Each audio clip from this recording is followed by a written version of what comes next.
Fire साइडमा आज हामी बहस गर्नेछौँ जनप्रतिनिधिमूलक संस्था पटक पटक कार्यकारीको शिकार हुने र त्यसका निम्ति अदालत धाउनुपर्ने बाध्यता नेपाली राजनीतिमा किन बारम्बार आइरहेको छ। प्रतिनिधि सभा विघटन गर्ने प्रधानमन्त्रीको कदम कति राजनीतिक कति संवैधानिक। पुस 5 मा विघटित प्रतिनिधि सभालाई सर्वोच्च अदालतले फागुन 11 गते पुनर्स्थापना गरेको 3 महिना पनि बित्न नपाउँदै प्रधानमन्त्री केपी शर्मा ओलीले फेरि विघटन गरिदिए। देश महामारीको दोस्रो लहरको चपेटामा परेका बेला निर्वाचनको समेत घोषणा भयो। बहुमत सांसदको हस्ताक्षर सहित विपक्षी गठबन्धनले प्रस्तुत गरेको सरकार गठनको दावीलाई अस्वीकार गरिदा लोकतन्त्रको मन्दिर जनताको जनप्रतिनिधिमूलक संस्था प्रतिनिधि सभा एकपटक फेरि सत्ताको निशानामा पर्यो। राष्ट्रपति विद्या भण्डारीको यसमा बेरोकटोक साथ पनि रह्यो, जुन विषय न्यायिक निरूपणका लागि सर्वोच्च अदालतमा पुगेको छ। आज सरकार आफ्नो कदमको बचाउका लागि हर सम्भव प्रयत्न लगाइरहेको छ भने विपक्षी दलहरू पनि सरकारलाई घेराबन्दी गर्नमा कम्मर कसेर लागेका छन्।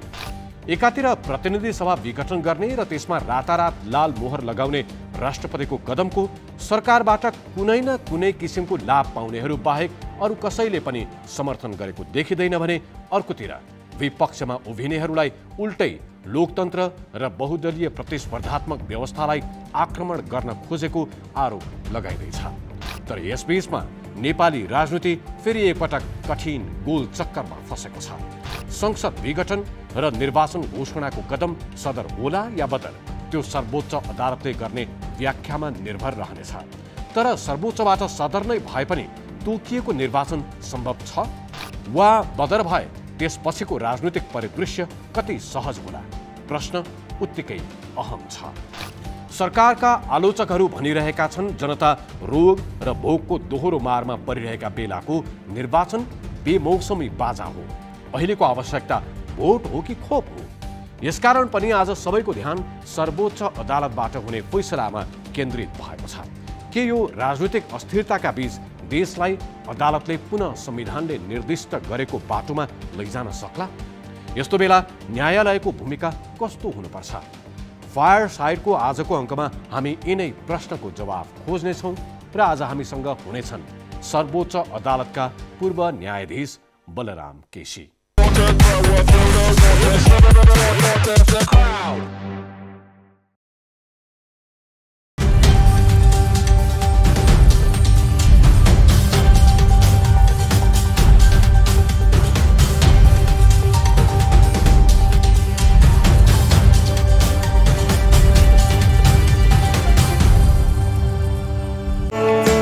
सेवा मनी ट्रान्सफर को साथमा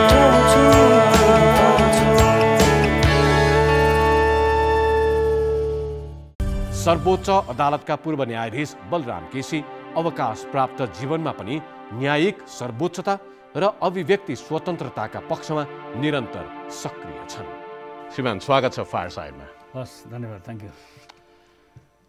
बितेका समयहरूलाई हेर्ने हो भने हामीले के पायौँ भने संविधानले एक खालको व्यवस्था गरेको छ र पनि बारम्बार संसद विघटनका घटनाहरू भइरहेका छन्। त्यो संविधान सभाले नयाँ संविधान ल्याइसकेर बनेको सरकार मात्रै होइन, त्योभन्दा अगाडि पनि पटक पटक संसद विघटनका घटनाहरू भएका छन् र यो पटक पनि 6 महिनाको अवधिमै 2 पटक प्रतिनिधि सभा संसद विघटन भयो।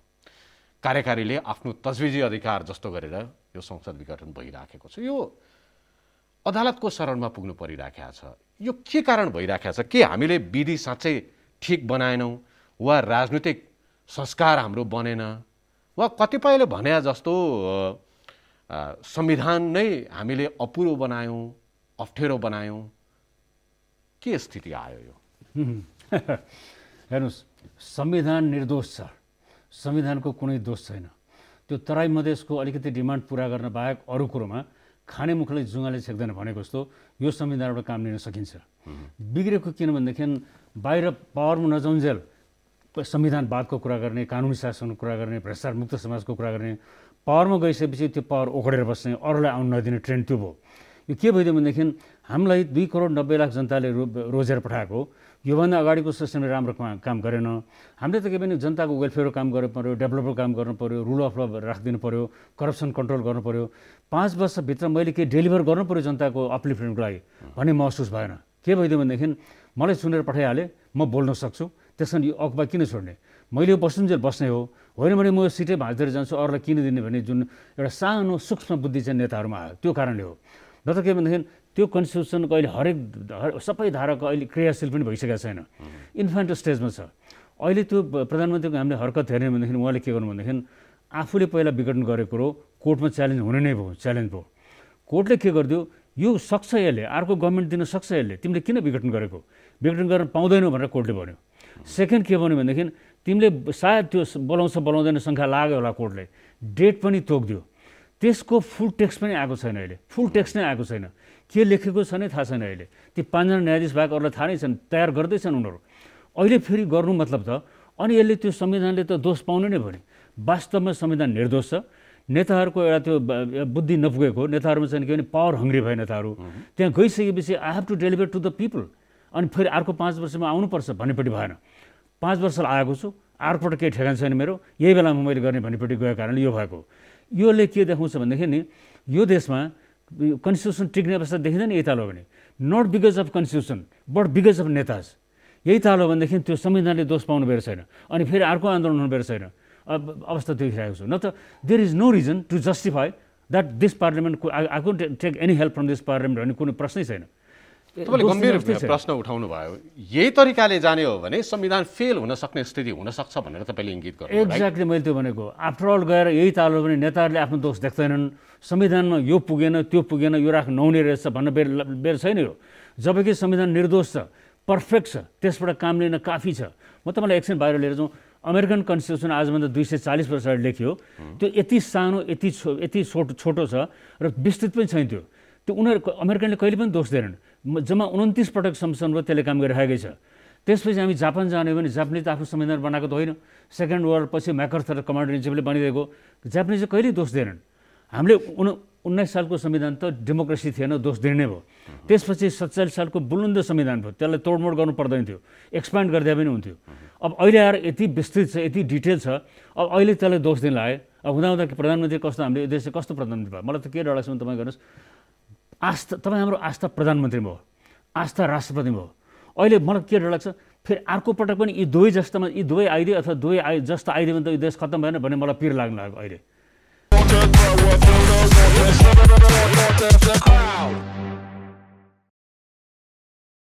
यसरी नेताहरूले बिगारेका, संविधानले बिगारेका नेताहरू, हाम्रो राजनैतिक नेतृत्वमा पुग्नेहरू वा शासन सत्तामा पुग्नेहरूले आफूलाई जनताको सेवक भन्दा बढी शासक बनाउने प्रयत्न गरे वा त्यही कदममा अगाडि बढिराखेका छन्। घमण्डी नै शासकपनको आयो। 19 सालको संविधानमा के थियो भनेदेखि त्यहाँ के लेखेको थियो भने नि सबै राष्ट्रको पावर चाहिँ नि राजामा ओरिजिन हुन्थ्यो, उसले दिएकोमा जान्थे, राजालाई एबभ द ल राखेको थियो। अहिले संविधान भन्ने कुरा आउँदैन छैन, तर अहिलेको गभर्मेन्टको सोचाइ हेर्ने हो भने प्रधानमन्त्रीको सोचाइ कस्तो भनेदेखि त्यही किसिमको म त एबभ द ल भन्ने खालको छ। त्यो नभइदिए त उहाँले अध्यादेश बजेट पनि अध्यादेश ल्याउन दुस्साहस गर्नुहुन्छ, 1 वर्षमा 12 पटक अध्यादेश ल्याउनु भने 8 गर्नुहुन्छ। संविधानले 6 जना भएर संवैधानिक परिषद बन्छ भन्दा उहाँले 3 जनामा त्यो झार्न 8 गर्नुहुन्छ उहाँले। अनि यो भविष्य तपाईँको अनि यसले एनार्किजम निम्ताउँछ। त्यो कुराहरूमा हामी सविस्तार जान्छौँ पनि, तर प्रधानमन्त्रीले यो पटक पनि संसद विघटन गरिरहँदाखेरि, प्रतिनिधि सभा विघटन गरिरहँदाखेरि र निर्वाचनको घोषणा गरिरहँदाखेरि संविधानका सबै प्रावधानहरूले सरकार दिन नसक्ने स्थिति भइसकेपछि, संसदले नयाँ सरकार दिन नसक्ने स्थिति भइसकेपछि प्रतिनिधि सभा विघटन गरेको हो भन्ने खालको दलिल गर्नु, लोकतन्त्र गणतन्त्रलाई अझै संस्थागत गर्नका लागि ताजा जनादेशमा जानु नै उपयुक्त हो भन्नु, त्यो तर्कहरू चाहिँ गलत हो त? गलत मात्र होइन, महागलत हो, महागलत। कसरी? उहाँले एकचोटि एउटा के पाठ सुनाउनु भयो भने हामीहरूलाई नि, हालसालै प्रेस कन्फरेन्समा के भन्नुभयो, यो त एउटा संसदीय व्यवस्था हो, जे जति जिम्मा त म लिन्छु, राष्ट्रपति चाहिँ लिनु पर्दैन, म पो जिम्मा लिन्छु, राष्ट्रपति किन दोष देख्नु भने उहाँले भन्नुभयो। उहाँले के भन्नुभयो, एज इफ संसदीय व्यवस्था भनेको उहाँलाई मात्र थाहा छ, अरूलाई थाहा छैन जस्तो उहाँको भनाइ भयो। यो त्यस्तै नै हो। एकछिन तपाईँ अस्ति एउटा केही वर्ष अगाडि एउटा इन्डियाको सुप्रिम कोर्टमा के मुद्दा पऱ्यो भने तपाईँको त्यहाँ राष्ट्रपतिको बारेमा विवाद भयो। नबुझ्ने मान्छेले के भन्यो भारतको पनि राष्ट्रपति अमेरिकाको पनि राष्ट्रपति अनि त्यो सुप्रिम कोर्टले के भन्यो कति राम्रोसँग लेख्यो क्या उसले के भन्यो वासिङटन डिसीमा एउटा पोटोम्याक रिभर भन्ने छ हाम्रो बागमती जस्तो लन्डनमा थेम्स नदी छ इन्डियामा गङ्गा नदी छ अनि त्यो बुझाउनले सर्वोच्च अदालतले के भन्नु पर्यो भने होइन तपाईँले गलत गर्नुभयो हामीलाई त वासिङटन डिसीको पोटोम्याक खोला होइन कि बेलायतको त्यो थेम्स रिभरले मलजल गर्छ हाम्रो गङ्गालाई भने मतलब पनि हाम्रो संसदीय व्यवस्था भनेको थियो अब उहाँले अस्ति के भन्नुभयो हेर्नुहोस् राष्ट्रपतिले कति आफ्नो गति छाड्नु भनेदेखि नि त्यो राष्ट्रपतिको विकनेसेसहरू प्रधानमन्त्रीले एक्सप्लोइट गर्नुभयो भनेर मलाई के आपत्ति छैन भनेर मैले लेखेको र भनेको गर्दैछु तपाईँ समक्ष त्यो प्रधानमन्त्रीको एक्सेसेस ज्यादतीलाई चेक गर्ने काम चाहिँ नि राष्ट्रपतिको हो जस्तो उदाहरण दिउँ तपाईँले संसद विघटनको कुरा गर्नुभएको छ त्यसैमा हो राति हेर्नुहोस् 12 बजे मन्त्री परिषद गएको शुक्रबारको अघिल्लो शुक्रबार 12 बजे मन्त्री परिषद बस्यो 12:45 चाहिँ नि निर्णय गरेर विघटन गर्ने भनेर त्यो हातहातै राष्ट्रपति दरबारमा पुग्यो 1:49 जाँदाखेरि विघटन सदर गर्नुभयो रातिको 2 घण्टाभित्रको डेभलपमेन्ट के त्यस्तो इमर्जेन्सी छ अहिले तपाईँलाई थाहा होला इजरायलमा प्यालेस्टाइन र हमास र तपाईँको इजरायल गभर्मेन्ट बिच बम चलिरहेकै छ गोलाबारी भइरहेको छ त्यहाँ त्रास छ त्यो अवस्थामा नि राष्ट्रपति कार्यालय राष्ट्रपति पद भनेको त जनताका लागि सरकारका लागि 24 घण्टा खुला हुनु भनेको त 24 घण्टा कार्यशील हुनु त राम्रो कुरा होइन र भने पाउनुहोस् तपाईँले हतार गरेर हो त्यसो आउँदैछु त्यो होइन एक्सेसेबल हुनुपर्छ कस्तो हो भने तपाईँको त्यसरी 24 घण्टा होइन हात लिएर सदर गर्ने भने होइन हामीले सिकेको बेलायतबाट हो बेलायतमा तपाईँको हरेक मङ्गलबार या बिहिबार चाहिँ वान सिभिक भेट हुन्छ त्यो बेलामा राष्ट्रपति र प्रधानमन्त्री मात्रै बस्छन् अरू कोही पनि रानी महारानी र मात्रै बस्छन् त्यहाँ महारानीले नोट गरेर राखेको हुन्छ मरिसकेपछि त्यहाँ मेमोयरमा आउँछ ती कुराहरू ती गोप्य हुन्छन् यसरी त्यो दलबलसहित गएर कसैले पनि थाहा नपाउने गरी प्रधानमन्त्रीले फोन गरेर नि त्यो त प्रधानमन्त्री के गर्नु भने राष्ट्रपति मैले चिनेको हुँ हामीले बनाएको एउटै पार्टीको भनेर उहाँले त उहाँ आफैले हाम्रो राष्ट्रपतिको भाव त उहाँ आफैले गिराउनु भएछ त्यसरी जानु नै हुँदैन एउटा अर्को कुरा याद गर्नुहोस् संसद विघटन कस्तो चिजमा त्यस्तो चिजमा हातहातै गर्नुहुन्छ त्यो राष्ट्रपतिले रोक्नु पर्दैन तपाईँले अस्ति गरेको विघटन अहिले अदालत स्थापित भइसकेको छैन फैसला पर्खिरहेको छौँ यो त म अरूसँग सल्लाह गर्छु सर्वोच्चले त मान्नु पर्यो नि त सर्वोच्चले त राष्ट्रपतिले रोक्ने कसरी संविधानको धारा 66 मा राष्ट्रपतिको काम कर्तव्य र अधिकारका बारेमा जुन व्याख्या छ त्यसमा मन्त्री परिषदले सरकारले सिफारिस गरे बाहेक अरू त केही गर्न पाइँदैन भनेर स्पष्ट लेखिया छ नि पाउनुहोस् अति हतार हो तपाईँको म तपाईँलाई क्लियर गरिदिन्छु ई सेवा मनी ट्रान्सफरको साथमा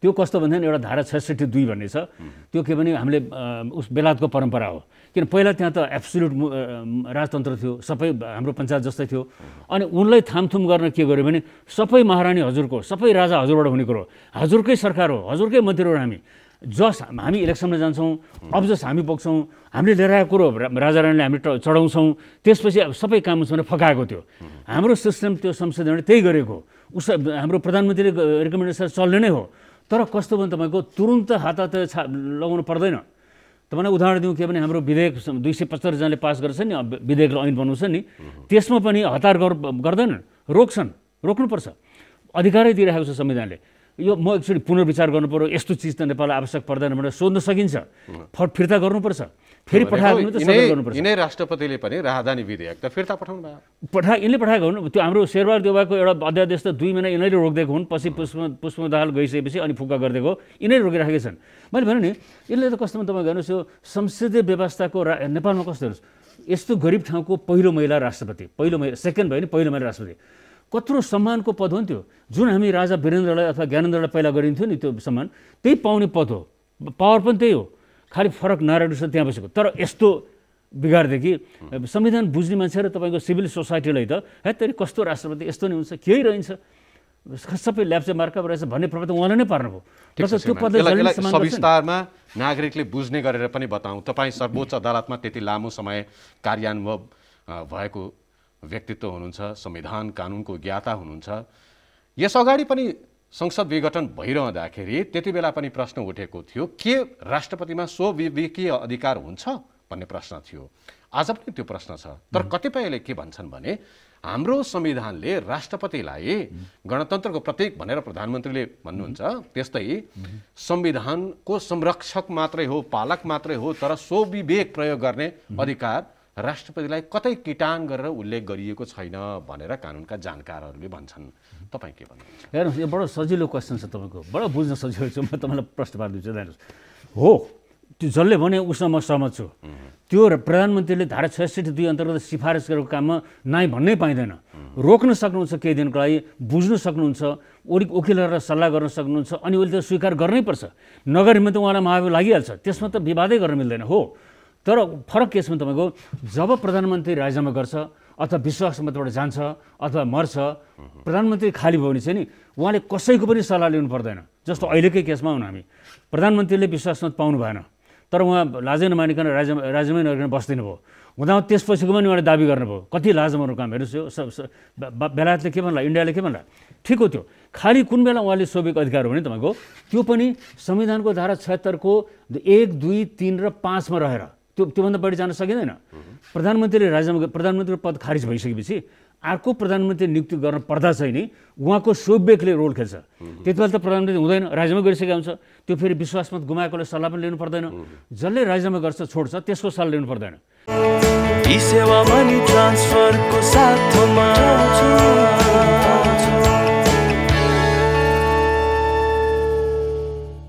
त्यही एउटा स्टेज हो जुन बेला राष्ट्रपतिले आफ्नो सोभियत र तजविज लगाएर गर्ने।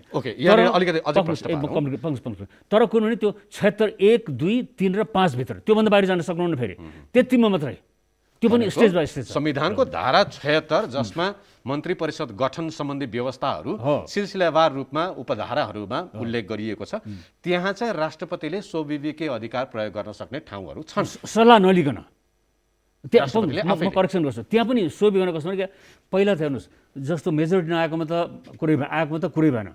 त्यो 2 मा जाँदाखेरि मिलिजुलीमा कसलाई दिने उहाँको तजविज हो। जस्तो सबभन्दा बढी लार्जेस्ट छ त्यसलाई दिने हो। त्यसपछि 3 मा लार्जेस्ट पार्टी, त्यो पनि संविधानमा लेख्दैकै छ, त्यस पनि कुरो भएन। जब तपाईँ 5 मा गइन्छ नि, 5 मा चाहिँ नि एउटा करिस्मेटिक पर्सनालिटी कोही मान्छे हुन्छ नि, कमान्ड गर्न सक्ने, त्यसबाट एउटा सिंगल कम दलको व्यक्ति भए नि हुन्छ। त्यो यी स्वतन्त्र सांसद भए पनि हुन्छ उहाँ यही बेलामा उहाँलाई सोभिक अधिकार छैन। यति मात्र। अब जस्तो तपाईँले एउटा अर्को बताउनु, अहिले राष्ट्रपतिबाट एक्टिभिजम देखाउनु भएछ नि, त्यो गलत हो। त्यो संविधानले त्यस्तो अधिकार दिँदैन उहाँलाई। जस्तै भ्याक्सिन डिप्लोमेसी छ नि अहिले उहाँको, भ्याक्सिन डिप्लोमेसी चाइनालाई माग्नुभयो, राष्ट्रपति लेखापढी गर्नुभयो त्यो त तपाईँको एक्जिक्युटिभ फङ्सनभित्र पर्छ। त्यो सेरिमोनियल गभर्मेन्टले त्यस्तो गर्न सक्दैन, या त कसैले पनि आवाज उठाएन, त्यो उहाँको बढी भयो। फेरि त्यो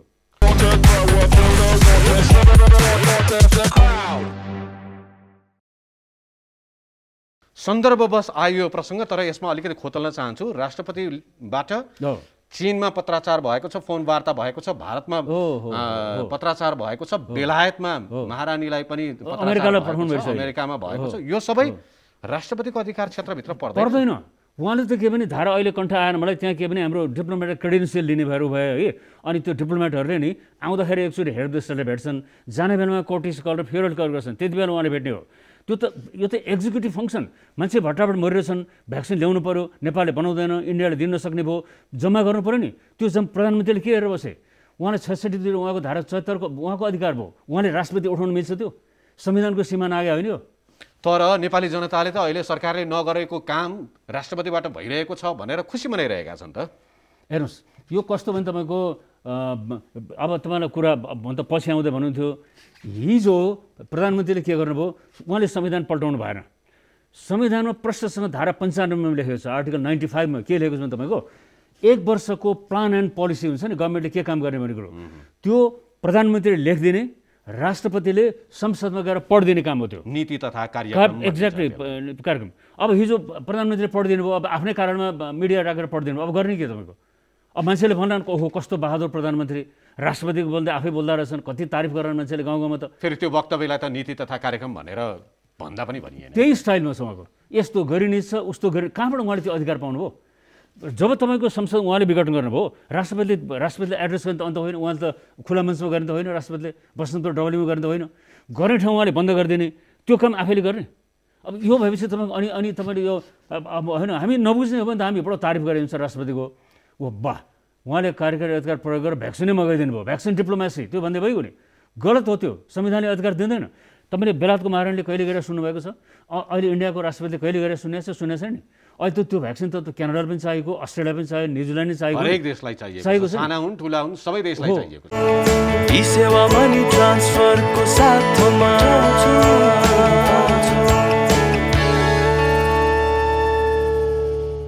उनीहरू चुप लाएर बसिरहेछन्। यो रङ हो, यो गर्नु हुँदैन, यस्तो सीमा नआएको हो। यो चाहिने काम गर्नुहुन्न राष्ट्रपति, नचाहिने काम गर्नुहुन्छ। भनेको श्रीमान अहिले त्यसो भए राष्ट्रपति प्रधानमन्त्री उहाँहरूले एक ठाउँमा बसेर मनोमौजी तरिकाले आफ्नै तरिकाले संविधान बिर्सिएर संविधानको बरखिलाफ देश चलाउने प्रयत्न गरिरहनु भएको छ। भइराखेकै त्यही हो। म तपाईँलाई बताउँछु हेर्नुहोस्, इन्डियामा हामी जाउँ, टाढा नजाउँ, बेलायतको कुरा त अहिले धेरै अनौठो हुन्छ, इन्डियाकै कुरा गरौँ। इन्डियामा के हुन्छ भने तपाईँको हाम्रो आर्टिकल 82 जस्तो त्यो राष्ट्रपति र प्रधानमन्त्री बिचमा भेटघाट हुन्छ। राष्ट्रपतिलाई ब्रिफ गर्नुपर्छ, देशको हालत सबै ब्रिफ गर्नुपर्छ, कोरोना के भइरहेछ सबै कुरो ब्रिफ गर्नुपर्छ। त्यहाँ कन्सल्टेसन सल्लाह हुन्छ त्यो। अनि त्यो पदमा यस्तो व्यक्ति त्यहाँ लगिन्छ, कस्तो व्यक्तिमा तपाईँको आवश्यक पर्दाखेरि प्रधानमन्त्रीलाई कन्स्टिट्युसनल सल्लाह दिने खालको मान्छे त्यहाँ राष्ट्रपति, त्यस्तो मान्छे मात्रै राष्ट्रपति बनाइन्छ, त्यसरी लिने गरिन्छ त्यो। यो बाहेक अरू कसरी भेटिन्छ भने तपाईँको त्यो हिमचिम छ भने राष्ट्रपतिलाई राष्ट्रपति निवासमा राष्ट्रपति प्रधानमन्त्रीलाई डिनरमा निम्ता गर्छन्, परिवारसहितै जान्छन्, उनीहरू सँगै बसेर खान्छन्, गफ गर्छन्, डाइनिङ टेबलमा खान्छन्। त्यो सिद्धिसकेपछि राष्ट्रपति र पिएम चाहिँ नि आफ्नो पोलिटिकल कुरो, कार्यपालिका फङ्सनको सल्लाह गर्छन्, भोलि देश कसरी चलाउने, समस्या कसरी सुल्झाउने गर्छन्। अनि परिवारहरू छ नि, बालबच्चा अनि श्रीमतीहरू छ नि, उनीहरू चाहिँ गएर खेल्छन् गार्डनमा। फेरि त्यो सार्वजनिक चासोको विषय हो जुन गोप्य राखिँदैन।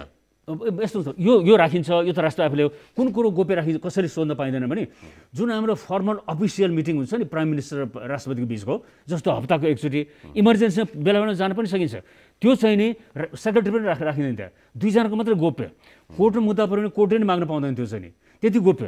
यसरी चल्छ यो कुरो। तर कस्तो भन्दा मैले तपाईँलाई भनेको तपाईँको यसरी चाहिने काम गर्नु पऱ्यो, संविधान बाहिरको काम गर्नु भएन र राष्ट्रपतिलाई मिसयुज गर्नु भएन। राष्ट्रपतिले आफू बुझ्नु पऱ्यो मेरो रोल यो हो भनेर। अब मैले तपाईँलाई भने भ्याक्सिन डिप्लोमेसी हुनेछ, प्रधानमन्त्री के गरेर बसेको? तपाईँको भनाइको अर्थले मैले के बुझेँ भने तपाईँले राष्ट्रपतिको योग्यतामाथि पनि प्रश्न उठाउनु भयो। हेर्नुहोस्, मैले लेखेकै छु त, बोले मात्रै होइन, राष्ट्रपतिलाई संविधानको ज्ञानै भएन भनिरहेको छु मैले।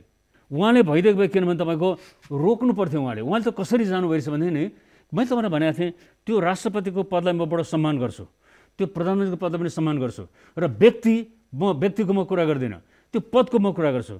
त्यो पद त के भने हाम्रो गार्जियन हो, त्यो दुईवटा पद त, त्यो दुईवटा पदले त संविधान नाग्नु भएन नि। अब यहाँ कसरी नाग्यो तपाईँ हेर्नुहोस्, यही भने त राति 12 बजे अहिले के हाम्रो एक्सटर्नल एट्याक भएको, बाहिर शत्रु देशले हामीलाई एट्याक गरेको, अथवा भित्र कुनै इन्सर्जेन्सी भएर म्युटिनी भएर अहिले सेना परिचालन गर्ने अवस्था हो, होइन नि, बिगार्नुको लागि। हेर्नुहोस्, संसद विघटन भनेको त्यो इन्स्टिट्युसन भत्काउने हो, त्यो बिगार्ने काम हो, धुन्धुकारी भन्छ नि, धुन्धुकारी। त्यो कामको लागि त्यसरी राति गोप्य कुरो किन हतार थियो? त्यो गरेर डेलाइटमा गर्न सकिन्थ्यो। राष्ट्रपतिले सल्लाह गर्छु भनेको भए हुन्थ्यो, म एटर्नी जनरललाई सल्लाह गर्छु, सिनियर लयर सल्लाह गर्छु। ठिक, तपाईँले एकदमै ठिक ठाउँमा ल्याउनु भयो। मलाई बताइदिनुहोस्, सरकार गठनका लागि व्यवस्था गरिएको जुन धारा छ, धारा 76, त्यसका 1 देखि 9 सम्मका उपधाराहरूमध्ये 5 वटाले सरकार गठनको कुरा गर्छ। यसमा राष्ट्रपतिबाट कहाँनिर स्वविवेक प्रयोग गर्न सक्ने ठाउँ हुन्थ्यो, त्यसको प्रयोग कसरी हुन सक्थ्यो, यो अलिकति बुझिने गरेर बताइदिनुहोस्। कस्तो भने तपाईँको हाम्रो बडो 76 जानी बुझी विचार गरेर लेखेका, जस्तो इन्डियामा यस्तो छैन, आर्टिकल 75 छ, यस्तो छैन। इन्डियाले आफ्नै परम्परा र बेलायतको परम्परा गर्छ। हाम्रो चाहिँ के लेख्थ्यो भने तपाईँको विवाद नहोस् भनेर लेख्थे। पहिला के लेख्थे, इलेक्सन हुने बित्तिकै जसले बहुमत प्राप्त छ त्यसलाई बोलाएर प्रधानमन्त्री देऊ भनेर लेख्थ्यो पहिला। त्यो उपधारा 1 भन्यो। अब सधैँ त धेरै पार्टी भएपछि सधैँ त बहुमत आउँदैन, टुक्रिन्छन् पार्टी। त्यस्तो अवस्थामा के भने एउटा लार्जेस्ट पार्टी जस्तै बहुमत नआए पनि लार्जेस्ट पार्टी र अर्को मिल्नेलाई बोलाएर देऊ, अनि उसलाई 30 दिनमा लागि बहुमत लिन पठाऊ भनेर। वा दुईटा पार्टी साना दल भए पनि जसले मेजोरिटी ल्याउन सक्छ उसलाई चान्स देऊ, उसलाई चाहिँ संसद पठाऊ, उसले मैले बहुमत ल्याएँ भने उसलाई गरिदियो, होइन भने त्यो बिर्स भन्यो। यो उपधारा 2ले भन्यो। तेस्रो अनि त्यो 4मा के भन्दै भन्थे, 3 कि 4मा गएर 3मा के भन्दैन उसले, अब कहिले काहीँ यस्तो पर्छ नि, त्यो पनि फेल खायो भने, अब लार्जेस्ट पनि फेल खायो, दुईटै मिलेर पनि सकेनन् भने, अब जसको लार्जेस्ट छ त्यसलाई मात्रै बोलाऊ, जति भए पनि सबैभन्दा ठुलो बोलाऊ, जस्तो अहिलेको बोलाऊ, अनि उसलाई चान्स देऊ, अनि उसलाई संसद पठाऊ भनेको हो। त्यो जसरी प्रधानमन्त्रीले पछिल्लो पटक शपथ ग्रहण उहाँले गर्नुभयो। तर उहाँ त अहिले हारिसकेका मान्छे, उहाँ त अहिले अनलफुल तरिका अनकन्स्टिट्युसनल बसाइ हो। त्यो त वास्तवमा उहाँले गरेको काम त सबै अनकन्स्टिट्युसनल छ। त्यो पनि भएर भने के भन्नु भने तपाईँको जस्तो हुन्छ नि, कहिले कुनै करिस्मेटिक पर्सनालिटी भन्छ नि तपाईँको, कमान्ड गर्न सक्ने हुन्छ नि, त्यो सङ्ख्या त कम छ, अनुभव छ, मानिएको नेता हो, खारिएको नेता हो, अध्ययनशील नेता हो भने त्यस्तोले कमान्ड गर्न सक्छ कि भनेर त्यत्रो खर्च लगाएर गरेको इलेक्सन किन फार्ने? लास्ट एटेम्प यो गर न, त्यस्तो मान्छेलाई देऊ मौका। उसले पनि सकेन भने त्यसपछि अनि डिजल्भ गरिदियो भनेको थियो। अब हाम्रो त के भन्छ तपाईँको हेर्नुहोस् रातारात। तर यहाँनिर त्यसरी बहुमत जुटाउन सक्छु भनेर आधार पेश गरेका दुईवटा दाबीहरू मध्येमा दुईवटा दाबीलाई अस्वीकार गरियो र संसद विघटनमा अगाडि बढियो। यही कारणले अहिले तपाईँले केही दिन अगाडि यही कारणले सोध्नुभएको थियो, म भन्दै थिएँ राष्ट्रपतिले कन्स्टिट्युसनको ज्ञान उहाँले देखाउन सक्नु भएन, उहाँले इम्पार्सियलिटी देखिएन। हेर्नुहोस् तपाईँले एउटा रोडनी ब्रेजियर नाम मात्र लिउँ, यो किताबको नाम लिने ठाउँ होइन, हो 2-4 वटा ती किताब पढियो भने नि त्यहाँ के भनेको छ भने पार्टी बिचमा गभर्मेन्ट फर्मेसन र बेलायतको महारानीले त्यो पार्टीलाई कस्तो व्यवहार गर्नुपर्छ भन्दाखेरि तपाईँको पोलिटिकल न्युट्रलिटी र कलर ब्लाइन्ड हुनुपर्छ भनेको छ। कलर ब्लाइन्ड भने कस्तो तपाईँलाई थाहा छ?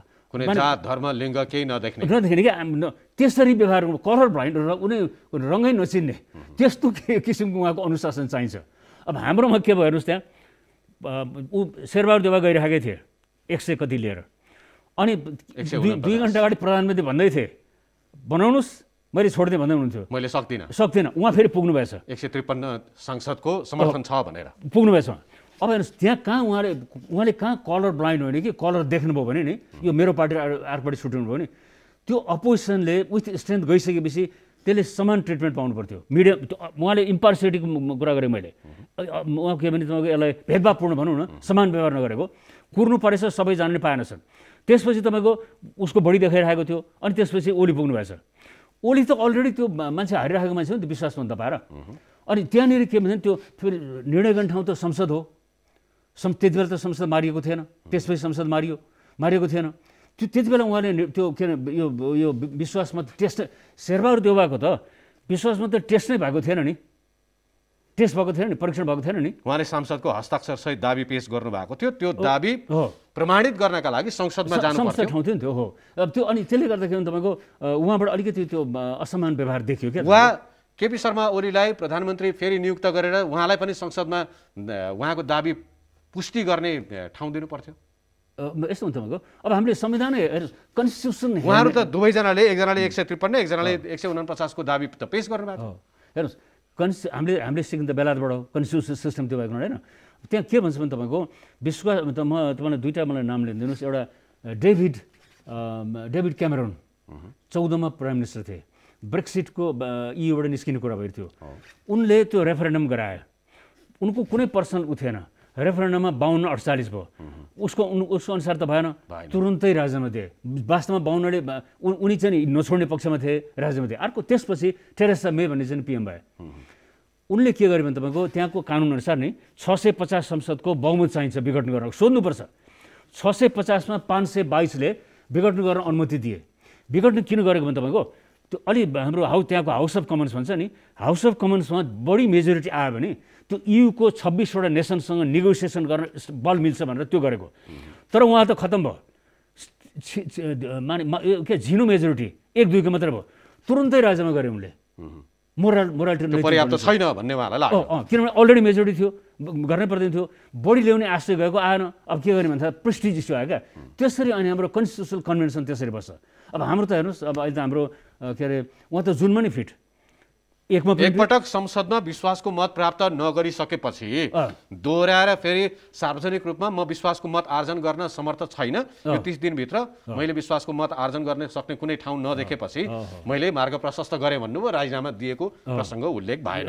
मैले तपाईँहरूका कान्तिपुरमा लेखिदिएको थिएँ मैले। उहाँले त संसद पुनर्स्थापना कोर्टले गर्ने बित्तिकै मोरल ग्राउन्डमा संसदमा जानु पर्थ्यो, झुक्नु पर्थ्यो, माफ माग्नु पर्थ्यो, म छोड्छु भन्नु पर्थ्यो, त्यहाँबाट तपाईँको बालट जानु पर्थ्यो, त्यहाँ राजीनामा बिजाउनु पर्थ्यो। अब यो त हामीले नेपालको डिक्सनमा तपाईँ राजीनामा झिक्दिनुहोस् न, नैतिकता राजीनामा चाहिँ नेपालको डिक्सनमा झिक्दै पनि हुन्छ।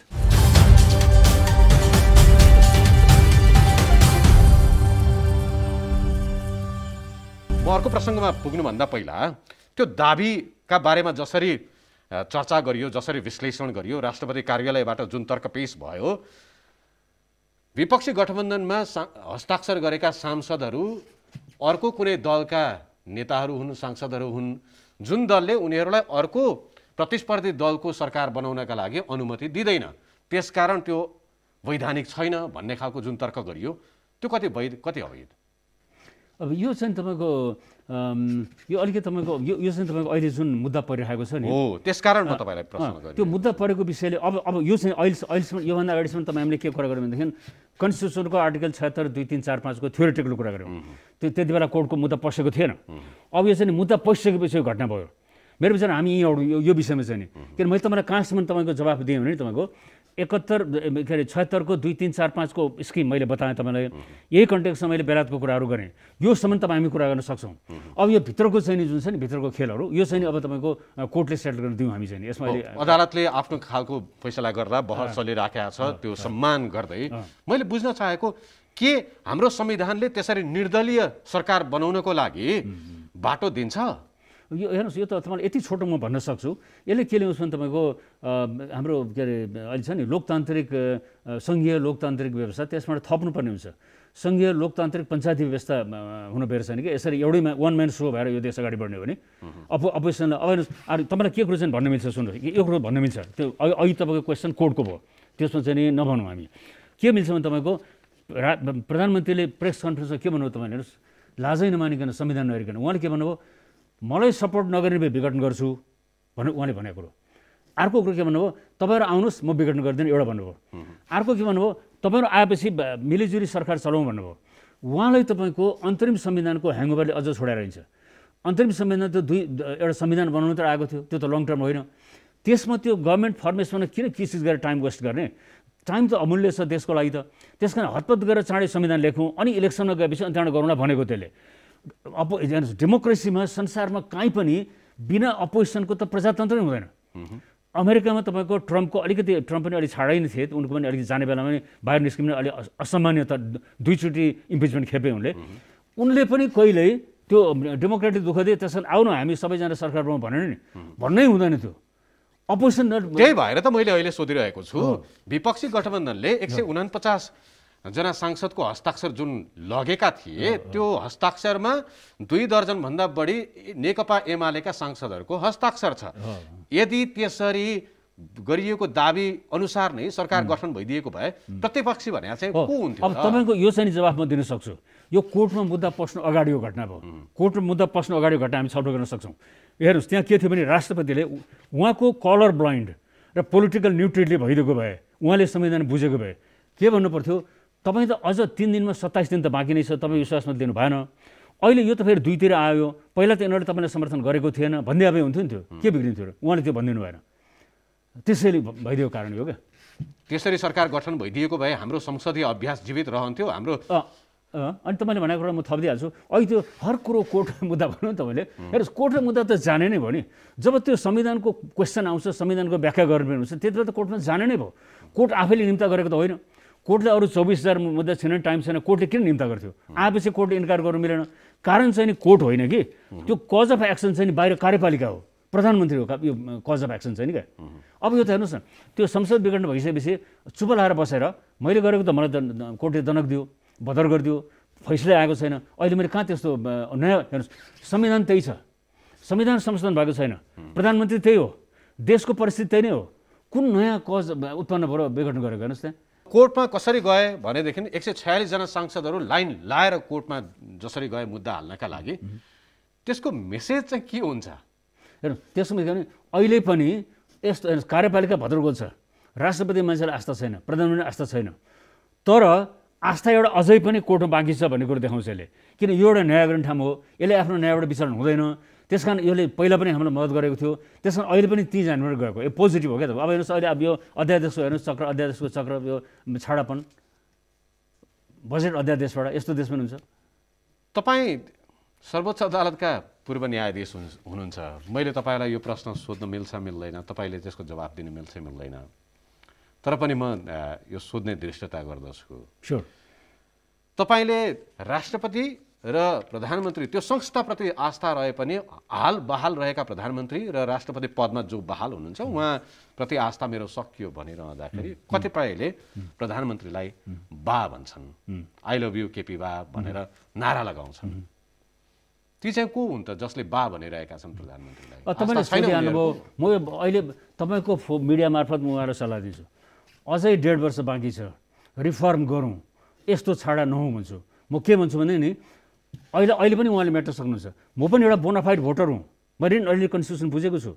म पनि के छ भने यो देशमा डेमोक्रेसी चाहिन्छ, रुल अफ ल चाहिन्छ, कन्स्टिट्युसनल हाम्रो अहिले यो कन्स्टिट्युसनल संसदीय व्यवस्था ठिक छ भन्छु म। यसलाई अलि बढी बिग्रियो, यसलाई नबिगारौँ, अझ करेक्सन गरोस्। कसरी भने यो संसद बिग्रिनु फिर्ता लिनुहोस् भन्छु अहिले पनि म। त्यो जुन संवैधानिक परिषदलाई छ्यास्या पारेर संवैधानिक त्यो फिर्ता लिनुहोस् भन्छु म। धेरै सुधार हुन्छ, धेरै एप्रिसिएट हुन्छ तपाईँको। अनि म के भन्छु भने 1.5 वर्ष बाँकी छ, अझ तपाईँले काम देखाउनुहोस् न। अहिले मेरो के चिन्ता छ भने अब इलेक्सन हुँदा फेरि यही अहिलेको प्रधानमन्त्री जस्तो अर्को आइदियो भने के गर्ने भनेर मलाई पिर छ। उहाँले नेपालीको सङ्ख्या मेटाउन सक्नुहुन्छ 1.5 वर्ष काम गरेर। ओहो कति राम्रो काम गरौँ, अब पनि उहाँ नै आउनुपर्छ, काम देखाउन सक्नुहुन्छ उहाँले। राष्ट्रपतिले पनि अहिले मेरो चिन्ता के छ तपाईँको, फेरि अर्कोबाट नि यस्तै राष्ट्रपति आइदियो भने त के गर्ने, देश खत्तम भएन, मेरो पिर छ, चिन्ता छ। त्यो उहाँले मेटाउन सक्नुहुन्छ। बाँकी 1.5 वर्ष कन्ट्रोल गर्नुहोस् न आफ्नो त्यो 66(2) को परिधिभित्र। धारा 66(2) उहाँलाई कन्ट्रोल गर्ने। तर प्रधानमन्त्रीले बारम्बार भन्नुहुन्छ संसदले मलाई काम गर्न दिएन, मसँग त योजना प्रशस्त छन् र पनि काम भइरहेको छ। संसदले त न कानुनहरू पारित गर्यो, विधेयकहरू पारित गरेन, काम गर्नै सकेन, सरकार गठन गर्नका लागि पनि मलाई सहयोग गरेन भन्ने जस्ता आरोप त संसदलाई लगाइराख्नु भएको छ। त्यसो हुँदाखेरि संसद विघटन गर्ने एक खालको इमोसनल आधार त उहाँलाई भयो होला। अब सुन्नुहोस्, म त्यो नागरिक विधेयकको म समर्थक हुँ। किनभने तपाईँको त्यो तेस्रो लिङ्गी हुन्छ नि, सेम सेक्स म्यारिज गर्न पाउनुपर्छ भन्ने त मै नै हो, त्यसमा मेरो सपोर्ट छ। अनि तपाईँको कि महिलाले आफ्नो बच्चाको बाउ अथवा लोग्ने मूर्ख निस्क्यो भने उसकै नामबाट नागरिकता लिनुपर्ने, त्यस कारण बाउलाई सोध्दै नसिद्धिनु, आमाको नामबाट दिनु भन्दैन, मैले भने हो त्यो। अब त्यो अर्को के थियो तपाईँको त्यो पासपोर्ट लिनलाई बाहिर जानलाई कस्तो गभर्मेन्टले सर्कुलर लिएर आयो भने बाउको कि ससुराको कि लोग्नेको सही चाहिने अरे। मैले भने यो तिनटै मूर्ख भयो भने के गर्ने, अब बाहिर पढ्न जाने, बाहिर टुर गर्न जान्न पाउने, त्यो बदल गरिदिएँ मैले। यो म यसको समर्थन गर्छु, तर यो टाइम ठिक भएन क्या तपाईँको, एप्रोप्रिएट टाइम भएन। यही तपाईँको विधेयकको रूपमा संसदमा 3 वर्ष अगाडि थन्किरहेको रहेछ। अहिले त यो त तपाईँको भोट ब्याङ्कको रूपमा ल्याएको देखियो नि, यस्तो काम गर्न हुँदैन क्या प्रधानमन्त्रीले। यो अर्को कुरो हेर्नुहोस्, डेमोक्रेसीमा अध्यादेश र विधेयकमा एकअर्काको यो छ नि तपाईँको, यो हुन्छ नि, यो भन्छ नि तपाईँको यो कुकुर बिरालो जस्तो भन्छ नि हाम्रो नेपाली उखानमा, कुकुर मिल्दैन नि। त्यस्तै प्रजातन्त्रमा अध्यादेश र यो विधेयक मिल्दैन। सबै विधेयक भएर कानुन बन्नुपर्छ, अध्यादेश होइन। अध्यादेश त कस्तो, अध्यादेश र विधेयक भनेको यी शत्रुतापूर्ण दुई विपरीत ध्रुवका कुराहरू हुन्, म्युचुअली एक्सक्लुजिभ, एकअर्को मिल्दैन हेर्नुहोस्। अध्यादेश त कस्तो भने तपाईँको हेर्नुहोस्, अब अस्ति तपाईँको बजेटको कुराहरू म त्यो सुने हेरेँ, मलाई चित लाग्यो। म नेपाल मैले मनमा आफूलाई क्वेसन गरेँ कि नेपालमा प्रजातन्त्र छ, नेपालमा संविधान छ, यो कस्तो छाडातन्त्र भने। अब प्रधानमन्त्रीले के गरिदिनु हेर्नुहोस् तपाईँको त्यो बजेटको, अझ मैले त मनमा भन्थेँ भने उहाँले त त्यो के अरे खुला मञ्चमा गएर भाषण गरिदिए भए हुन्थ्यो, अथवा तपाईँको बस्न भाषण गरिदिए हुन्थ्यो नि। मलाई आफैले क्वेसन गरेँ मैले, किनभने हेर्नुहोस् बजेट भनेको कस्तो भने तपाईँको एक हाम्रो संविधानमा एउटा राज्यको नीति भन्ने छ, त्यो आर्थिक विकासको नीति। बजेट भनेको कस्तो भने तपाईँको 1 वर्षमा अन्त होइन, फेरि संसद हलभित्र सांसदको अगाडि दुईटै हाउसको माथि र तल दुईटै सदनको अगाडि के भन्नुपर्छ भने तपाईँको प्रधानमन्त्रीले 1 वर्षको कार्यक्रम बनाउनुपर्छ, राष्ट्रपतिले पढ्न लाउनुपर्छ। किन राष्ट्रपतिले पढ्न लाउने भने त्यो उसको संसदको सम्मानको लागि क्या। उहाँले के पढ्नुपर्छ भने 1 वर्षभित्र मेरो लास्ट इयर मैले यसको लागि बजेट मागेको थिएँ, यति काम भयो, अब यो आर्थिक वर्षमा यति काम गर्ने मेरो विचार छ भनेर संसदसँग माग्ने हो त्यो बजेट भनेको। अनि त्यसलाई कति पैसा चाहिन्छ भन्ने कुरो त सम्बोधनमा त आउँदैन, राष्ट्रपति सम्बोधन आउँदैन। त्यसलाई त्यहाँबाट गइसकेपछि अनि अर्थमन्त्रीले गएर त्यही अनुसार अब यो कार्यक्रम अनुसार चाहिँ मलाई यति पैसा माग्ने हो। त्यो संसदमा सम्बोधन पनि संसदमा, माग्ने पनि सांसदको अगाडि, अनि संसदले दिने हो। अब राष्ट्रपतिले के गरिदिनु भयो, अध्यादेश ल्याएर आफ्नै कार्यालयमा आफ्नै मन्त्रीहरूको अगाडि अब उहाँले त्यो सम्बोधन स्टाइलले पढिदिनु भयो, बजेट पनि त्यहीँ गरिदिनु भयो।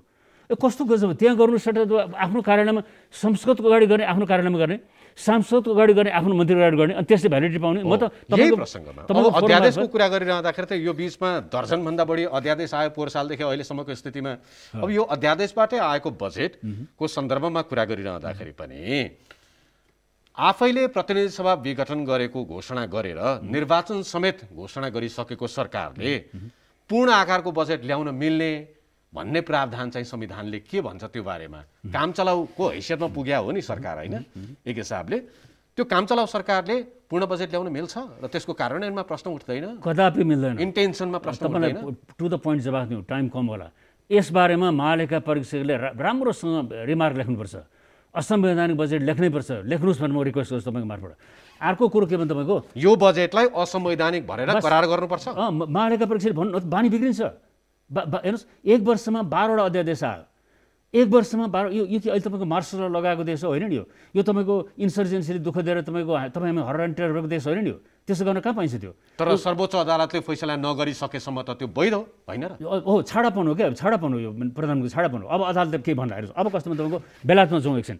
बेलायतमा के हुन्छ तपाईँको, रुलिङ गभर्मेन्टले अपोजिसनसँग सल्लाह गर्छ बजेट यो यस्तोमा बजेट ल्याउनलाई।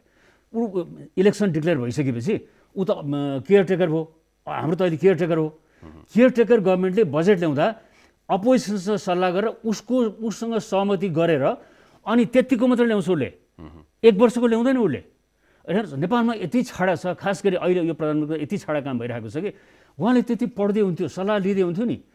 कुनै पनि प्रजातान्त्रिक देशमा केयरटेकर गभर्मेन्टले 1 वर्षको लागि त्यो भोट ब्याङ्कको बजेट कहिले पनि ल्याउँदैन। तपाईँ र म बीचको यो संवादमा एक मुखे जस्तो लागौँला, तर तथ्यहरूले के देखाउँछ भने संसद विघटन भएको अघिल्लो दिन मन्त्री परिषदबाट एउटा अध्यादेशको जारी गर्नको लागि सिफारिस जान्छ। मन्त्री परिषदले गरेको सिफारिस अनुसार संसद विघटन हुन्छ र त्यही सिफारिस अनुसार अध्यादेश तेस्रो दिनमा जारी हुन्छ।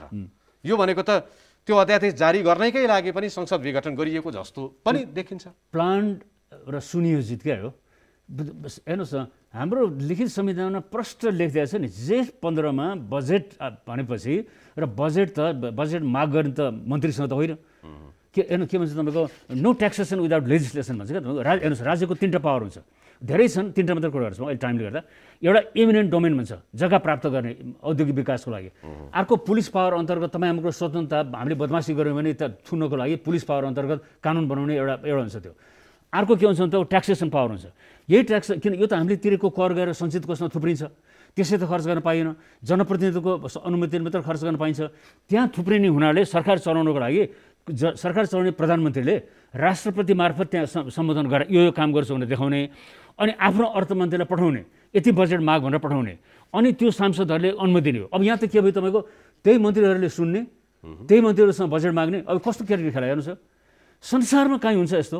यो त हेर्नुहोस्, मलाई लाग्छ त्यो हाम्रो त्यो इडी अमिनको एउटा उसमा के अरे तपाईँको युगान्डामा तपाईँले जनरल पढ्नुभएको होला, एकदम पराकाष्ठ थियो क्या त्यहाँ। त्यसपछि त्यो जिम्बाब्वेमा त्यस्तै थियो, अहिले पनि भइरहेकै छन् त्यहाँ। हाम्रो त धेरै सभ्य देश हो नि। हाम्रो त हेर्नुहोस्, 3टा सेपरेसन अफ पावर छ, कोर्ट एकदम इन्डिपेन्डेन्ट जुडिसियरी छ। अब हाम्रो त कन्स्टिट्युसन लेखेकै छ अधिकारहरू, त्यस पनि यस्तो हुन सक्ने भने।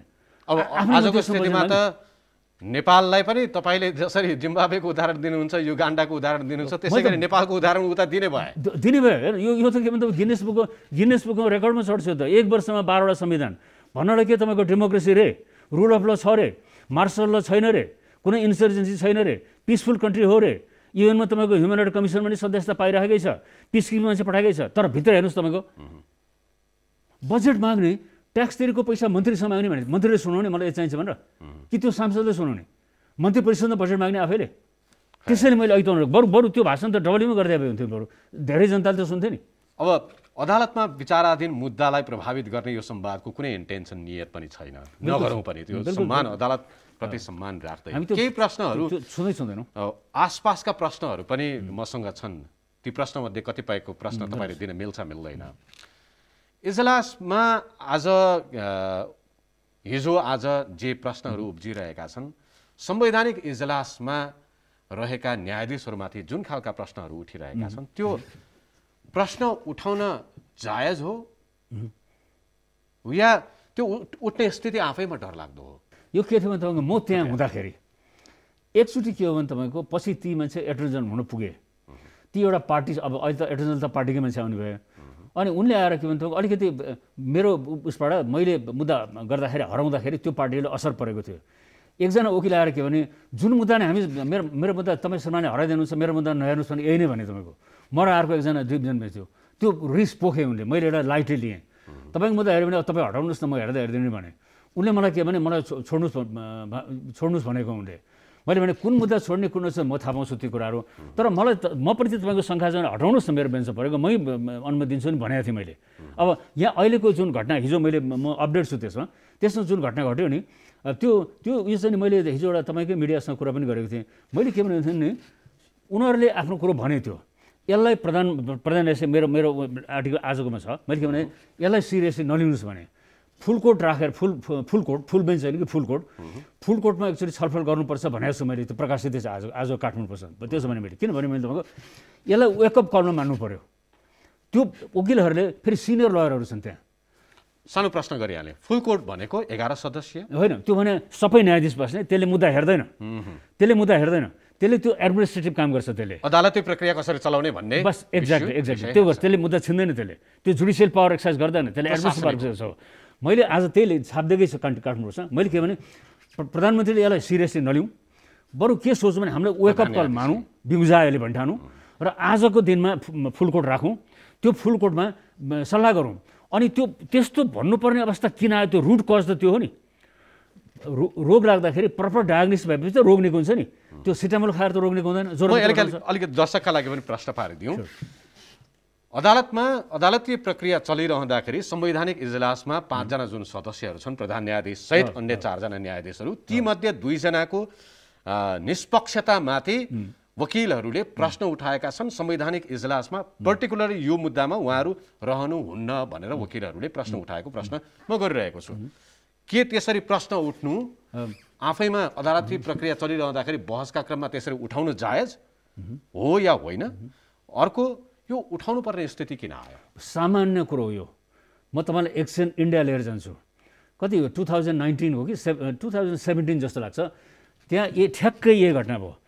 4 जना सिनियर मोस्ट जजेसले एकजना त पछि चिफ जस्टिस पनि हुनुभयो अरू चाहिँ उमेर कालले रिटायर भए 4 जनाले कोर्टकै बिल्डिङमा प्रेस कन्फरेन्स गरे गार्डनमा प्रेस कन्फरेन्स गरे त्यहाँ पनि के भयो भनेदेखि सर्टेन तोकिएको मान्छेलाई मात्रै त्यो कम्प्लेक्स संविधानको इन्टरप्रिटेसन गर्ने मुद्दा त्यहाँ पर्यो अनि 4 जना सिनियर चाहिँ त्यस्तो मुद्दाबाट बहिष्कृत भए उनीहरूले के भने हामी आज यो कुरो बोलेनौँ भने हाम्रो भावी जेनेरेसनले हामीलाई गाली गर्नेछ उसले के भने कजलेस तोक्नेको क्राइटेरिया यसको आधार के हामी त्यसबाट किन वञ्चित अरू सधैँ एउटै व्यक्ति किन त्यो प्रेस कन्फरेन्सै गरे उनीहरूले ठुलो काण्ड मच्यो त्यही कारणले गएर पछि त्यहाँको इम्पिचमेन्टको पनि पछि विथड्र गरे हाम्रो जस्तै त्यो पनि भयो त्यहाँ यी सामान्य कुराहरू हुन् तर रुट कज के भने तपाईँको त्यो कज अफ एक्सन कारण पत्ता लगाउनु डायग्नोसिस पत्ता लगाउनुपर्छ किन त आज वकिलहरूले अनि त्यहाँ अलिकति सुधार आयो त्यसपछि चिलामेश्वर मैले नेतृत्व गर्नुभयो अनि पछि रञ्जन गोगोई पनि हुन्थ्यो पछि उहाँ त चिफ जस्टिस हुनुभयो अहिले चाहिँ उहाँ अपर हाउसको मेम्बर हुनुहुन्छ 4 जना मिलेर त्यो प्रेस गर्नुभयो यही कारण यस्तै कारणले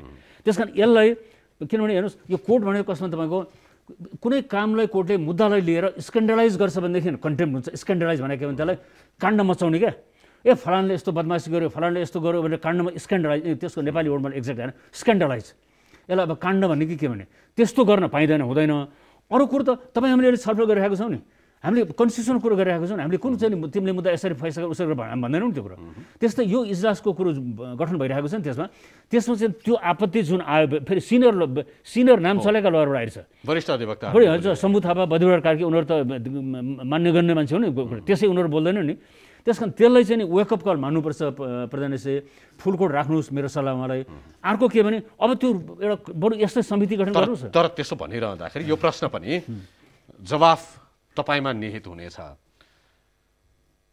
मुद्दामा बहस गरिरहेका अधिवक्ताले मेरो इजलासमा मैले जुन मुद्दा हेरिराखेको छु त्यो मुद्दाको फैसला गर्ने इजलासमा को न्यायाधीश हुने र को न्यायाधीश नहुने भनेर छनौट गर्ने अधिकार राख्छ टोटल यो त मास्टर अफ द रोस्टर भनिन्छ चिफ जस्टिसले एक्ज्याक्टली इन्डियाको सुप्रिम कोर्टले त 2-3 वटा मुद्दामा फैसलै गरिदिएको छ त्यहाँ यस्तो किन उसले के भन्दैछ भने हेर्नुहोस् अमेरिकाको जस्तो 9 जना एकैचोटि बस्नेमा यो समस्या आउँदैन कलेज तोकिँदैन हाम्रो त मुद्दा धेरै 25,000 मुद्दा पुगिसकेको छ अब न्यायाधीशमा 1 जना छन् के अरे 19 जना छन् अहिले अब यसमा त अनि त्यो नहेर त सबै बस्न त सम्भव हाम्रो त सम्भव हुँदैन नि त्यसरी बस्न मिल्दैन नि तोक्नु पर्यो त्यो अधिकार त प्रधानमन्त्रीले पाउनै पर्छ अधिकारमा त च्यालेन्ज नै गराउँदैन खालि के भने हेर्नुहोस् अहिले त कस्तो जमाना आइरहेछ भने तपाईँको सोभिकी अहिले त त्यसो सोभिकी अधिकार पनि प्रयोग गर्दा के गरी विवाद आयो भने त्यसलाई अब्जेक्टिभ स्ट्यान्डर्डले समर्थन गर्नुपर्छ भन्ने एडमिनिस्ट्रेटिभ लले भन्छ अहिले त त्यस्तो भन्छ जस्तो म के भन्न सक्छु त भने नि उहाँ 2टा कारणमा उहाँले गर्न सक्नुहुन्छ एउटा के भने 1, 2, 3, 4, 5 पनि कन्ट्रोभर्सी आउँदैन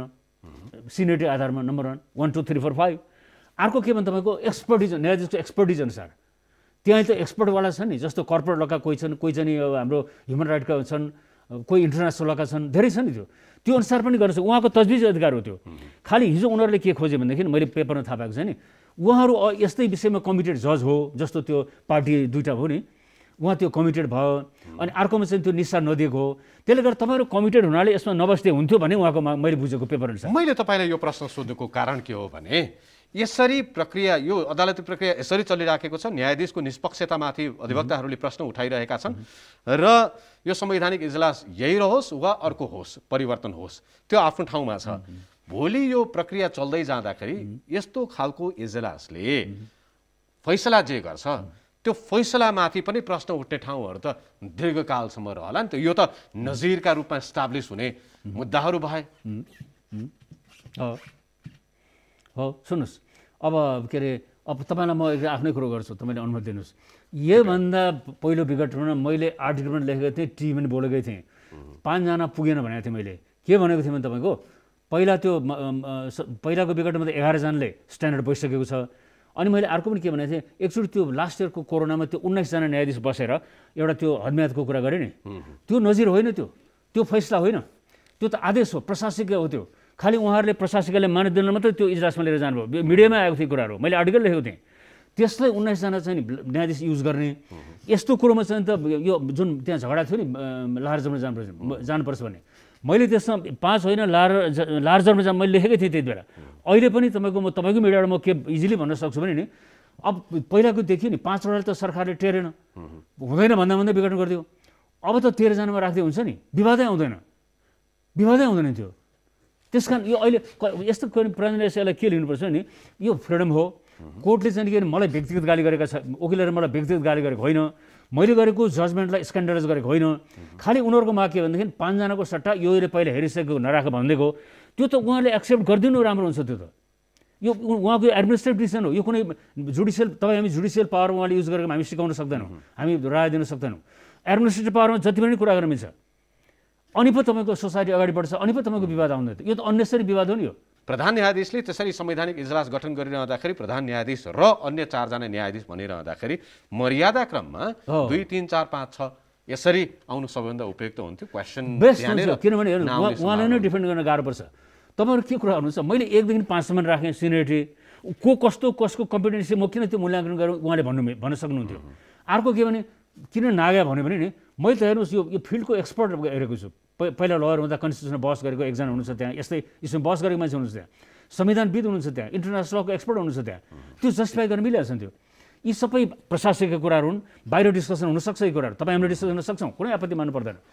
त्यस यो चाहिँ नि यसलाई पोजिटिभ लिनुपर्छ। उहाँले के सोच्नु पऱ्यो हो नि, फ्रिडम। उनीहरू त अर्को हेर्नुहोस्, न्याय गर्ने मात्रै होइन कि गरेको जस्तो देखिनु नै पर्छ भन्ने छ। अब हिजो त्यो वकिलको सबै जमातले के भने, तपाईँहरूको त यो मुद्दामा त पहिला ओपिनियन आइसकेको छ, यसमा नि त्यो आएमा त मैले कसरी न्याय, यो त बिल्कुल जायज माग हो नि। उहाँको न्यायाधीशलाई कुनै व्यक्तिगत लान्छना लगाएको होइन, क्यारेक्टर पनि लान्छना लगाएको होइन, उहाँको असक्षमता पनि भनेको होइन, क्षमता मान्यकै छ, उहाँले तपाईँ सक्षम हुनुहुन्छ भन्दैकै हो। करिब अन्तिममा छौँ, केही प्रश्नहरू अझै पनि बाँकी छन्। देशले महामारी भोगिरहेको छ, अहिले पनि लकडाउन छ, निषेधाज्ञा छ, मानिसहरू घर घरमा छन्, रोगले मरिरहेका छन्, भोकले पनि अब बिस्तारै मर्न सुरु गर्लान् कि भन्ने डर छ। मान्छेहरूले त्यो जोखिममा बाँचिरहेका छन्। यो बेलामा प्रतिनिधि सभा विघटन भयो, निर्वाचनको घोषणा भयो, यो खालको गन्जागोल छ, अर्को सरकार के हो, यो सरकार के हो, बजेट कार्यान्वयन हुन्छ हुँदैन, सरकारले ल्याएका योजनाहरू पनि पारित हुन्छ हुँदैन, त्यसले प्रभाव कति राख्छ आफ्नो ठाउँमा छ। के देशले यही नियति भोगिराख्नु पर्ने हो भोलिसम्म? यो त कन्टिन्यू यही ताल हो भने कन्टिन्यू हुन्छ। प्रधानमन्त्रीको यही ताल, राष्ट्रपतिको यही ताल हो भने यो कन्टिन्यू हुन्छ, यसले जाँदैन। किनभने तपाईँको हेर्नुहोस्, म तपाईँलाई बताउँछु कि अहिले कोरोनाको ओक्ति सबै पाउन सकिराखेको छैन, कुनै ग्यारेन्टी छैन यो चाँडै टुङ्गेला भनेर। अहिले उहाँले इलेक्सन बढाइदिनु भएछ देखि अहिले त कस्तो अवस्था थियो भने यो संसदले 5 वर्ष कार्यकाल पुरा गरेको भए पनि अरू पार्टीसँग डाकेर सल्लाह गरेर राष्ट्रपतिसँग सल्लाह गरेर नि अहिले इलेक्सनमा नजाउँ, मेरो व्यक्तिगत स्वार्थ केही पनि होइन, म अवधि 1 वर्षलाई एक्सटेन्ड गर्छु भनेर जानुपर्नेमा त्यो कोरोनासँग लड्नको लागि त्यो भएर के हुन्थ्यो, मान्छे टाँसिँदैन थिए, rogsarde.com थियो, हाम्रो सामाजिक दूरी कायम थियो। अर्को त्यो 40 अरब डलर इलेक्सनलाई खर्च हुन्छ नि, त्यो यतापट्टि हस्पिटल विकास र त्यो हाम्रो डाक्टर भए, तपाईँको नर्सहरू भए, सिक्युरिटीलाई इन्भेस्ट गरिदियो भने त्यो जानु सट्टा उहाँले यो बेलामा के गरिदिनु भयो, संसद गरिदिनु भन्नुहोस्। यो प्रसङ्ग मैले किन पनि जोडेको भने छिमेकी मुलुक भारतको मद्रासको उच्च अदालतका मुख्य न्यायाधीश सनीप बनर्जीले यो कोरोनाको दोस्रो लहर फैलिनुमा सरकार जिम्मेवार छ, निर्वाचन आयोग विशेष त जिम्मेवार छ भनेर हत्यारा करार गरेको प्रसङ्ग पनि यहाँनिर म जोड्न चाहन्छु। हामीले यसलाई कसरी हेर्ने, यहाँको सन्दर्भमा हामीले त्यो सन्दर्भलाई कसरी जोड्न सक्छौँ? हो, त्यो एक्टिभिजम यहाँ पनि चाहियो, किनभने जुडिसियल एक्टिभिजम अथवा PIL भन्छौँ नि, यो किन चाहिन्छ भने तपाईँको सरकार चुब्लाएर बस्यो, शिथिल भयो, एक्टिभ भएन भने अनि कोर्टबाट एक्टिभ गराउने हो, चाहिने नै यस्तै बेलाको लागि हो। ठ्याक्कै अहिले त्यो हुनेवाला छैन। अहिले के देखाइदिनु तपाईँको, हेरौँ अस्ति यो बढेको कारण के भन्दा तपाईँको मैले आर्टिकलमै लेखेको कुरो म तपाईँसँग गर्दैछु, मैले पनि मलाई आपत्ति छैन, त्यो आर्टिकल सार्वजनिक पनि छ, हामीले पढेका पनि छौँ, सार्वजनिक डकुमेन्ट मैले बोलेकै कुरो। उहाँले त्यो के भने सरकारी क्वार्टरबाट 500 को गाडीको त्यहाँ रथयात्रा गराउनु भयो, त्यो महा डेन्जर। नजिकको छिमेकी इन्डियामा तपाईँको अहिले के भइरहेको छ, त्यहाँ त्यस्तो राम्रो कन्स्टिट्युसन, त्यहाँ त्यो रामको रथयात्रा गर्दाखेरि तपाईँको माइनोरिटीका जुन अल्पसङ्ख्यक मुस्लिम धर्महरूलाई कति बाँच्नै सकेछ नि, त्यहाँ त्यो देखिरहेको हो नि, त्यो अवस्था छ त्यहाँ। अब यहाँ उहाँले के गर्नुभयो, तपाईँको त्यो भोट ब्याङ्क जस्तो गरिदिनु भयो। सेक्युलर स्टेटको प्राइम मिनिस्टरले आफ्नो निजी क्वार्टरबाट यात्रा गरे हुन्छ नि, उहाँले निजी क्वार्टर गर्न सक्नुहुन्छ, म बोल्दिनँ, हामी बोल्न पाउँदैनौँ, बाटोबाट उहाँले जे धर्म गरे नि हुन्छ, तर ट्याक्स पेयरको पैसाबाट त्यो बाटोटारबाट त्यस्तो यात्रा गराउनु हुँदैन थियो, त्यो पनि यो बेलामा। यस्तो त्यो त कन्ट्रोल गर्नु पर्थ्यो नि। अब हामीले चाहिँ अहिले हेर्नुहोस्, घरबाट बाहिर निस्क्यो भने चाहिँ डोरीको घेरामा राख्ने, अनि आफू चाहिँ त्यो गर्ने, अनि देश बिग्रिँदैन। अनि यसले के भने लोकतन्त्र यो तपाईँको गभर्मेन्टल सिस्टम प्रति नै जनताको हुन्छ, त्यसले अनि मान्छे के सम्झिन्छन्, योभन्दा त पहिला राजै व्यस्त भनेर मान्छेले धेरैको मुखबाट सुनिन्छ नि अहिले। कारण यो हो नि, अहिले तपाईँलाई हेर्नुहोस् फाइनली के कुरो अहिले कसरी देश चलेको छ भन्दैछु, म तपाईँलाई प्रश्न भन्दैछु हेर्नुहोस्, मेरो कल्पना गर्छु कस्तो देखाइ हेर्नुहोस्। अहिले तपाईँको त्यो यो सरकारी खर्चको यो छ नि, सरकारी गाडीको दुरुपयोग, गाडी प्रयोग, त्यसपछि त्यो रकम बाँड्ने काम छ नि, त्यो कस्तो भएछ भने तपाईँको हेर्नुहोस्, त्यो पहिला त्यो यो पञ्चायत पाना मोनार्की हुँदा नि त्यो राजाहरूले के गर्थे भने तपाईँको देशलाई आफ्नो जस्तो गर्थे। अहिले हाम्रो नेतृत्ववर्गहरूले यो देश त भाडामा बसेको जस्तो व्यवहार भइरहेको छ। तपाईँ हेर्नुहोस् त, यी काठमाडौँको डाँडामा त्यो हरियो जङ्गल फाँडेर त्यहाँ कति त्यो जग्गाको दलाली जग्गा किनबेच भइरहेको छ, त्यो तपाईँ हाम्रो पब्लिक प्रोपर्टी हो, त्यसलाई त्यो हाम्रो के तपाईँको यो हाम्रो पब्लिक ट्रस्ट डक्ट्रिन त्यसमा लागु हुन्छ क्या, त्यो कमन बेनिफिट अफ इन्डिभिजुअल हो, त्यता खर्च भइरहेछ। अब मलाई कस्तो भन्नुहोस्, रिसोर्सेस छैन है, मलाई त्यो हाम्रो ठाउँ ठाउँमा भुसा कुकुर हुन्छ नि, त्यो भुसा कुकुरको त्यस्तो पुसिलो खाना त पाउँदैन आमाले, बच्चाहरूले दुध चुस्छन्, अनि त्यो आमाले कस्तो बच्चाको माया गर्छ हेर्नुहोस्, त्यो बच्चा कुल्चेर भनेर नागेर गएर अनि त्यो खानासाना के खाएर अनि फेरि दुध दिन्छ नि। हामी नेपालले त्यसरी गरिरहेको छौँ, यो देशलाई शोषण गरिरहेको छौँ। नेतृत्ववर्गले के गरिरहेका छन् तपाईँको, यो के अरे यो मेरो जाने होइन, यो देशको नेपालको हो भन्ने किसिम गरिरहेका छन्। जबसम्म यो सुधार हुँदैन तबसम्म हाम्रो यो कन्स्टिट्युसन राम्रो मानेर काम लाग्दैन। अहिले कन्स्टिट्युसन जतिसुकै राम्रो भए पनि त्यसको प्रयोग गर्नका लागि, त्यस अनुसार काम गर्नको लागि सिस्टममा जो बसेका छन् उनीहरूले नियत राम्रो राखेर काम नगरेसम्म हुनेवाला केही छैन। थ्याङ्क यू सो मच, यहाँलाई धेरै धेरै धन्यवाद। तपाईँलाई थ्याङ्क यू भेरी मच, यो तपाईँले बोलाउनु भयो, थ्याङ्क यू।